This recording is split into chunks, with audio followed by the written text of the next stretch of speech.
Hello dear, जितने भी ANM के कैंडिडेट हैं बिहार से, जो लोग भी अप्लाई किए हैं, चाहे वो पहले अप्लाई किए थे या बाद में अप्लाई किए थे, आपको पता है कि अब आपके कटअप से बहाली जो है पूर्ण होंगे। मीन्स कटअप कहा जाए, मेरिट लिस्ट से आपके बहाली कंप्लीट होंगे। क्योंकि सीबीटी से होना था, सीबीटी को कोर्ट ने खंडन कर दिया, सीबीटी को रद्द करके कहा कि नहीं, मेरिट पे बहाली होना है। तो कोर्ट का फैसला सर्वमान्य होता है, सब मानता है। तो उसी के हिसाब से अब जो बिहार में आपके एएनएम का जो 10,709 पोस्ट पर जो बहाली होना है, वह बिल्कुल अब मेरिट बेस होगा। समझ गए? अब Bihar ANM cut off tentative संभावित आप लोग को मैं बताऊंगा, बट उससे पहले आपको कुछ चीज़ें समझना है। ठीक है, चलिए बातें को समझते हैं। चैनल पर नए हैं तो लाइक शेयर जरूर कर दीजिएगा। अब आपको कट ऑफ से पहले कुछ बेसिक जानकारी आपको पता होना चाहिए, क्योंकि आपको बेसिक जानकारी पता नहीं होंगे तो फिर जो है आपके कट ऑफ तय करने में, चूँकि हम चैनल पर कट ऑफ जो है आप सभी के लिए लेकर आएंगे कि संभावित टेंटेटिव कट ऑफ कितना जा सकता है मेरिट में। समझ गए?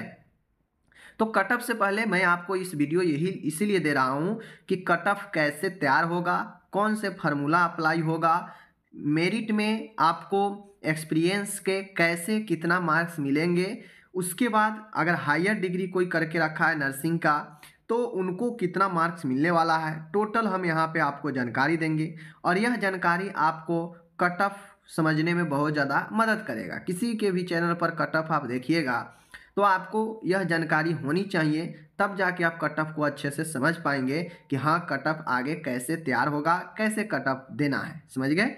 कैसे मेरिट तैयार किया जाएगा। ओके, चलिए अब समझने योग्य बात क्या है। मेरिट में आपको जो मेरिट बनेगा उसमें कुछ समझने योग्य बात क्या है, तो चलिए उन सभी बातों को समझते हैं जो आपके नोटिफिकेशन में दे रखा है। नोटिफिकेशन में दे रखा है, जो पुराना नोटिफिकेशन है 2022 वाला, जाके देखिएगा, उसमें यह सब पॉइंटें दे रखा है। बट उन सब चीज़ों पर नहीं बहुत सारे कैंडिडेट समझे होंगे, तो आज हम लोग चलिए समझाते हैं। सबसे पहले आपको एक चीज़ पता होना चाहिए कि जो एएनएम के बहाली है, इस एएनएम के जो मेरिट बनेगा, इसमें जो एएनएम का जो परसेंटेज है, उस परसेंटेज के लिए मैक्सिमम 60 नंबर रखा गया है। मैक्सिमम कितना?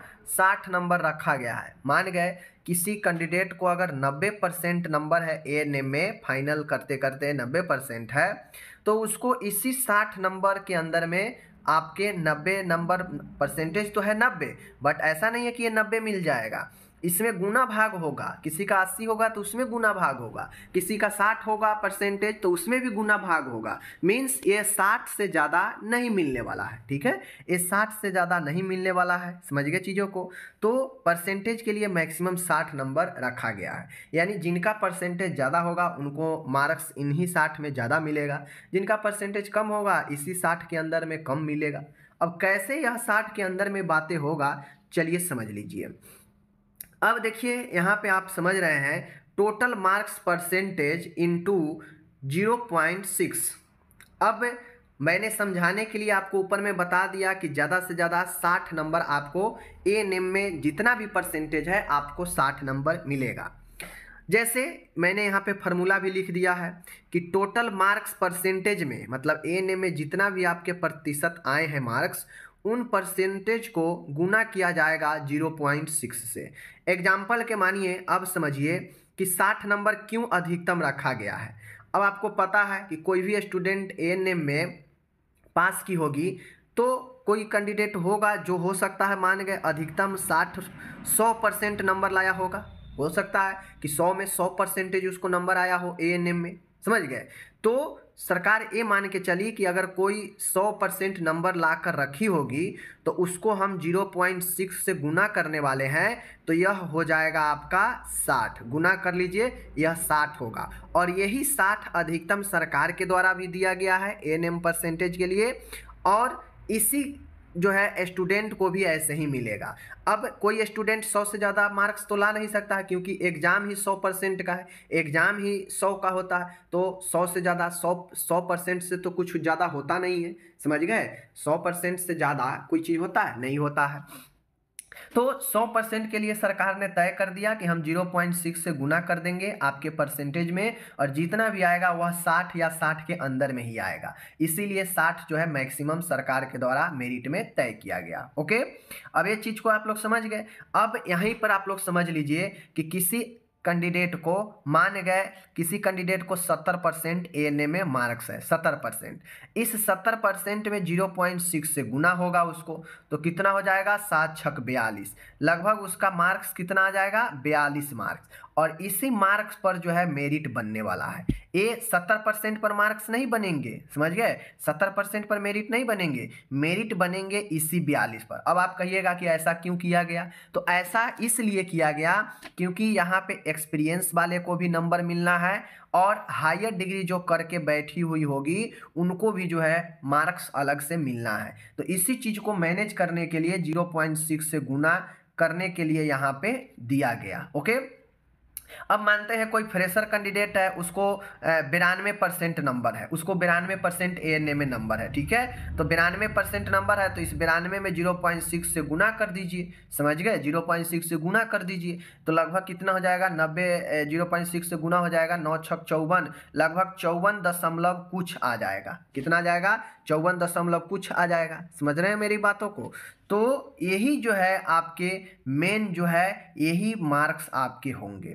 किसी को अगर मान गए किसी को मान गए आपको 75% मार्क्स ANM में आ रखा है कंप्लीट, तो 75 में 0.6 से गुना कर दिया जाएगा, 7 छक 42, यानी टोटल आपका जो है 45 नंबर आ जाएगा, 45 मार्क्स इनको मिल जाएगा। तो यही मेरिट का आधार होगा, ये मेरिट बनेगा नहीं। समझ गए चीज़ों को। तो ये तो हो गया कि अगर किन्हीं को सिर्फ मार्क्स है तो वो मार्क्स कैसे गुना भाग होकर मेरिट में आएगा। अब ये चीज़ें समझ गए। अब आता है एक्सपीरियंस का बात। तो एक्सपीरियंस में आपको पता है कि एक्सपीरियंस में ज़्यादा से ज़्यादा आपको 5 साल का एक्सपीरियंस मिलना है, और पर ईयर 5 मार्क्स के हिसाब से मिलना है। यानी 1 साल काम किए तो 5 नंबर, 2 साल काम कर लिए हैं तो 10 नंबर, 3 साल काम कर लिए हैं तो 15 नंबर, यानी ऐसे ही 5-5 नंबर हर एक साल करके मिलना है।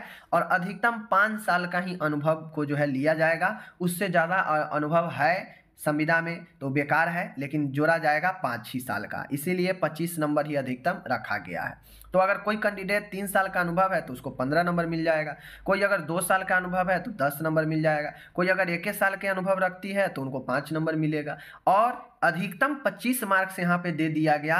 तो ऊपर में 60 था अधिकतम, और यहाँ पे एक्सपीरियंस का अधिकतम 25 दिया गया, यानी हो गया आपका कितना, 85 हो गया। 100 में बचता है 15। अब यहाँ पे आता है हायर नर्सिंग डिग्री का, क्योंकि ANM का बहाली है, तो ANM एक प्रकार के कार्यकर्ता है।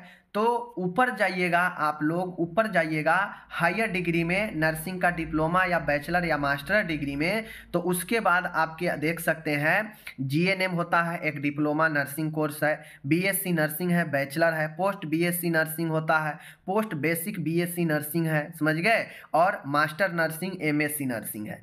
तो इनमें से कोई भी डिग्री आप लोग करके रखे हैं, चाहे GNM कीजिए या सबसे बड़ा कोर्स मास्टर नर्सिंग कीजिए, आपके ANM से जस्ट ऊपर के आप कोर्स करके रखे हैं तो आपको 15 नंबर सीधा मिल जाएगा, इसमें कोई कटैया छटैया नहीं होगा। समझ गए। मान गए कोई कैंडिडेट का जो है 70% ANM में मार्क्स है, 70%, ठीक है, उसके पास एक्सपीरियंस नहीं है, ठीक है, उसके पास एक्सपीरियंस नहीं है, लेकिन उसके पास हायर डिग्री है, हायर डिग्री GNM या BSc नर्सिंग या पोस्ट BSc नर्सिंग कुछ भी है, उसके पास है हायर डिग्री, तो 15 नंबर ए मिल जाएगा डायरेक्ट उसको, और इसमें 0.6 से गुना कर दीजिए तो ये हो जाएगा 42, और प्लस में सीधा ये 15 जुटेगा तो ये हो जाएगा इसके 57। समझ गए। यानी यह कितने मार्क्स के बराबर हो गए, कितने मार्क्स के बराबर हो गए पता है आपको? यह आपके हो गए 95%। अगर एएनएम में 95% मार्क्स है तो उसको 57 बनेगा। और इसको 57 कैसे बन गया?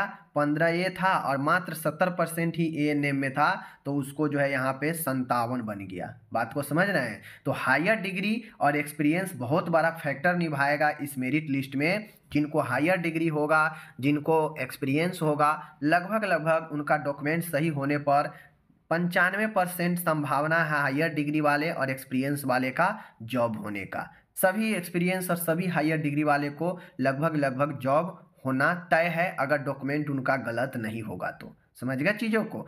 तो यह वीडियो लाने का एक ही मकसद था कि आप लोग, अब देखिए ऊपर 85 था और यहाँ पे हाईएट का 15 लगा दीजिए, टोटल 100। इसी 100 पर सरकार भी जो है मेरिट तैयार करेगी। अब आपको किस में कितना मार्क्स आया है वह देखने वाली बात है। समझ गए?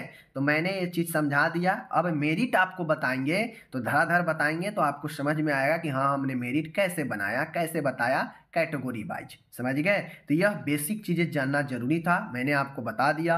अगर अच्छा लगा हो तो शेयर कीजिए, अगर जो भी सुझाव देना है दे सकते हैं। धन्यवाद।